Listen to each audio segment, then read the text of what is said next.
Islamabad high court ने D चौक PTI और एहतजाज के खिलाफ ताजरों की तौहीन अदालत की दरख्वास्त पर वजारत दाखिला को तफसीली रिपोर्ट जमा कराने की हिदायत कर दी है।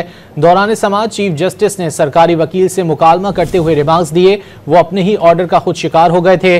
लॉ एंड ऑर्डर बहाल करना था मगर पूरा इस्लामाबाद ही बंद कर दिया। अदालत ने कहा था कि शहरियों और कारोबारी अफराद समेत एहतजाजी मुजाहिरीन के बुनियादी हुकूक का भी ख्याल रखें। पीटीआई ने गलत किया तो हुकूमत ने भी तो गलत किया।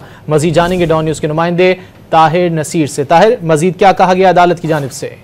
जी बिल्कुल, देखिए इस्लामाबाद हाई कोर्ट के चीफ जस्टिस आमिर फारूक ने 24 नवंबर के पीटीआई एहतजाज के खिलाफ सदर जिन्ना सुपर मार्केट की दरखास्त पर समाअत की। दौरान समाअत अदालत आलिया के चीफ जस्टिस इंतजामिया और सरकारी वकील पर बरस पड़े और भरमी का इजहार किया। स्टेट काउंसिल ने अदालत को आगाह किया कुछ रिपोर्ट्स आ गई हैं और कुछ रिपोर्ट्स अभी आना बाकी है, जिस पर अदालत ने रिमार्क दिए कि क्या आप पहली बार अदालत के सामने पेश हुए, ये माहिराना राय आपने वहां देनी थी। अदालत ने यह भी रिमार्क दिया कि आपने इस्लामाबाद को ऐसे बंद किया था कि जजिस समेत मैं भी नहीं आ सका और मैं खुद ही अपने हुक्म का शिकार हो गया।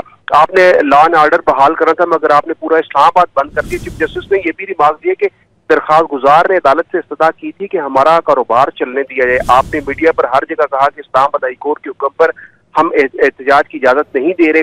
अदालत ने यह भी रिमार्क दिए कि शहरियों कारोबारी लोगों समेत एहतजाजी मुजाहिरीन की बुनियादी हकूक का ख्याल रखना था। मैं पीटीआई से भी पूछूंगा कि अदालती अहकामात की खिलाफ वर्जी क्यों की गई। चीफ जस्टिस ने यह भी रिमार्क दिए कि पीटीआई ने अगर गलत किया है तो हुकूमत ने भी तो गलत किया है। दरखास्त गुजार का क्या कसूर था, उनके कारोबार को क्यों बंद किया गया। मैं उनसे भी पूछूंगा कि हुकूमत से लड़ाई में आम शहरियों को क्या कसूर था। अदालत ने केस की मजीद समाअत आइंदा हफ्ते तक मुलतवी करते हुए वजारत दाखिला से तफसीली रिपोर्ट तलब कर ली है। जी बहुत शुक्रिया ताहिर नसीर इन तफसीलात के लिए।